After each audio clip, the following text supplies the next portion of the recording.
మీరు గోవిందనామం గొప్పతనం అనుభవించాలంటే తిరుపతిలో చూడాలి. వెంకటాచల క్షేత్రంలో ఇంకా కంపార్ట్మెంట్ డోర్లు తీయలేదనుకోండి, గోవిందా గోవిందా గోవిందా గోవిందా గోవిందా గోవిందా, మీరు ఆ ఆర్తిని బట్టి తలుపులు తీ అన్నారు వాళ్ళు. అనడానికి అక్కడ ఆ టైంకి వచ్చి తీస్తారు. ఈలోగా వాళ్ళు ఆర్తి చెప్పుకోవాలంటే గోవిందా గోవిందా గోవిందా గోవిందా, తాళం తీసేవాడు వస్తాడు.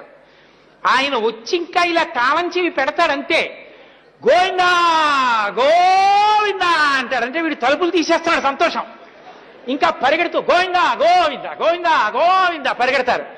అక్కడికి వెళ్ళి పిల్లల్ని భుజాల మీద పెట్టేసుకుని గోవిందా గోవిందా, తీరా దగ్గరికి వెడతారు వెండివాకిల దాకా, ఏం మాటలుండవు. కానీ ఆసిలేషన్ తిరిగే ఫ్యాన్ తిరిగినట్టు తిరుగుతారు. వెనక్కి తిరిగి తోసేస్తున్నా అలాగే వచ్చేస్తారు. ఏమి వెంకటాచల క్షేత్రం, ఏమి గోవిందనామం. ఇక గోవిందనామములు గొంతెత్తి పాడుచు కొండెక్కు భక్తుల గుంపులొకట, స్వామిని దర్శించి సంతోషమాగక పరవశులకు పుణ్య పురుషులొకట.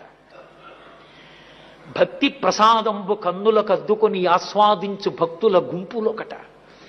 ఎంత షుగర్ పేషెంట్